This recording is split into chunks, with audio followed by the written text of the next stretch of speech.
तो hello students, आज अपन करेंगे इंडेक्स नंबर जो आपका चैप्टर है उसके न्यूमेरिकल्स को आप किस तरीके से सॉल्व कर सकते हो, तो मैं आपको बताने वाला हूँ। तो चलिए बढ़ते हैं इसके क्वेश्चन नंबर 1 की तरफ। तो इसका जो क्वेश्चन नंबर 1 देखिए मैंने खोल के रखा है। तो इसमें लिखा है from the following data calculate Fisher ideal index number. तो यहाँ पे गाइस अपने को ना कुछ डाटा दिया है और इस डाटा के अकॉर्डिंग अपने को इसका जो फिशर इंडेक्स नंबर है उसको कैलकुलेट करना है, जिसके अंदर जो इसका आर्टिकल्स देखिए आपको ABCD करके जो 4 दिए हैं। फिर आपको जो बेस ईयर की जो प्राइस एंड क्वांटिटी दी हुई है जो कि है 6, 2, 4, 10 और प्राइस इसकी क्वांटिटी इसकी 50, 100, 60, 20।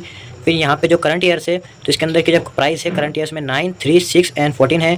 क्वांटिटी आपकी में जो दी है वो है 55, 125, 65 एंड 25।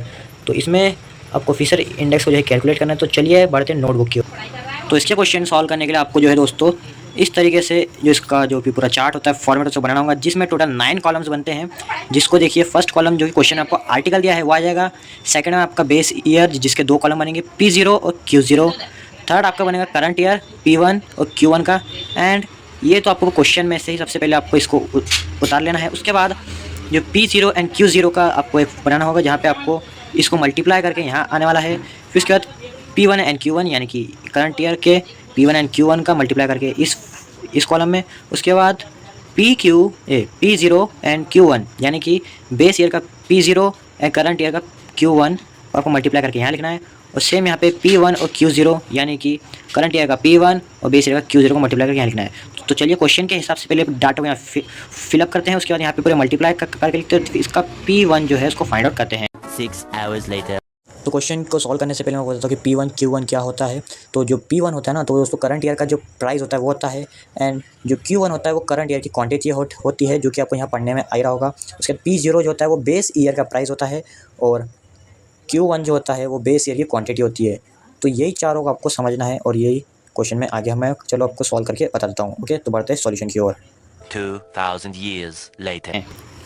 तो देखिए फ्रेंड्स स्टूडेंट्स, हमने यहाँ पे जो है क्वेश्चन के हिसाब से पूरा फॉर्मेट को जो है फर्स्ट वाला जो हमने इसको फिलअप कर लिया है। अब इसी को देखते हैं आपको यहाँ का पूरा फिलअप करना है। तो क्या लिखा है यहाँ पे, लिखा है P0 एंड Q0। तो इन दोनों के रो का आपको मल्टीप्लाई करना होगा और इसका मल्टीप्लाई करके यहाँ आपको लिखना होगा। तो चलिए इसको अपन फुलफिल करते हैं। इसके बाद देखिए 50 × 6 तो जाएगा आपका यहाँ पे 300 है ना दोस्तों। राइटिंग अगर आपको समझ नहीं आ रही हो थोड़ा देख लेना है ना, कि मेरी राइटिंग तो ऐसे जाती है। फिर 100 × 2 200, 60 × 40 240, 20 × 10 200। ये हो गया आपका P0 and Q0 column ready. आपको इस कॉलम को भी सेम मल्टीप्लाई करके यहाँ लिख देना है। इसके अंदर 9 × 55 = 495। सेकेंड 125 × 3 = 375। 65 × 6 = 390 एंड 25 × 14 = 350। अब यहाँ पे दोस्तों आपको ध्यान से देना है, ठीक है। ये लिखा है P0 यानी कि बेस ईयर का एंड Q1 यानी कि करंट ईयर का। बेस ईयर का जो है यहाँ पे आपको प्राइस हो गया एंड करंट ईयर की आपकी क्वांटिटी है ना। तो आप इसका मल्टीप्लाई करते हैं तो इसमें आपको जो है P0 एंड Q1। तो P0 का 6 एंड यहाँ पे 55। 6 × 55 = 330। 125 = 2 = 250 है ना। 125 × 2 = 250।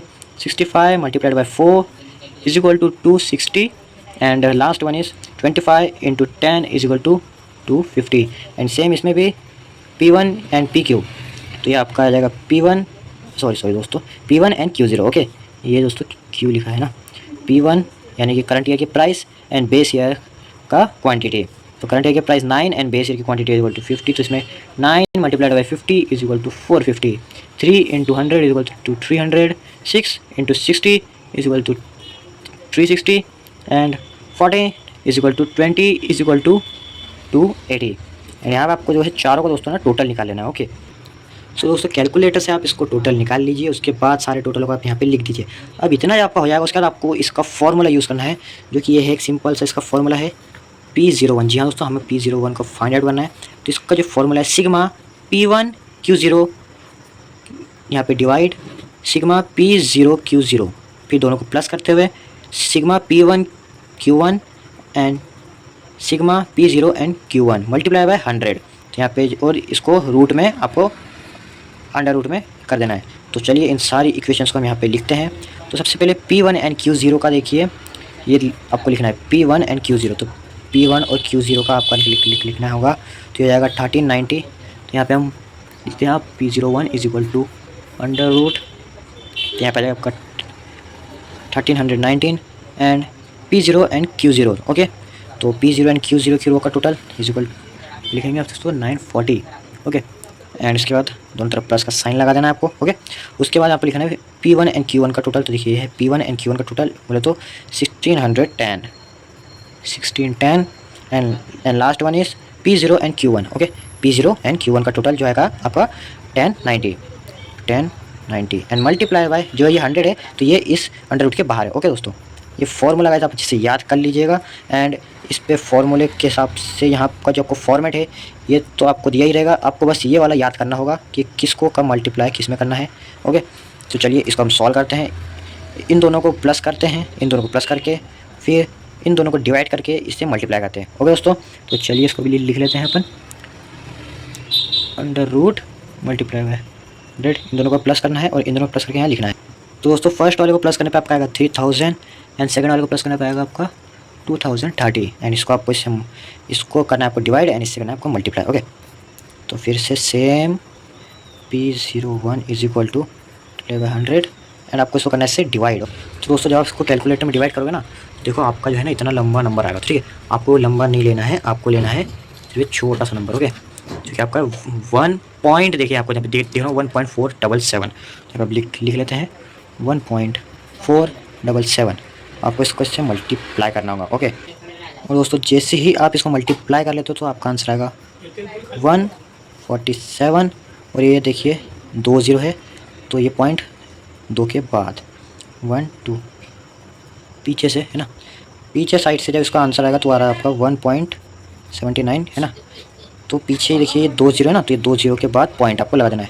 तो ये आ गया आपका answer, that is called answer. Okay, तो गाइस ये था इतना पूरा इसका फॉर्मेट, इसका सॉल्यूशन। अगर आपको समझ आया हो तो अच्छी बात है, नहीं समझ आता तो वीडियो फिर से देख सकते हो। लास्ट में जाते थे मेरे वीडियो को लाइक कीजिएगा, चैनल को सब्सक्राइब कीजिएगा एंड वीडियो कमेंट में जरूर बताइए कि वीडियो कैसा लगा। और साथ ही साथ और भी अगर आपको कोई डाउट्स हो इस चैप्टर से रिलेटेड या अनदर जो भी चैप्टर है तो आप मुझे कमेंट कर सकते हो।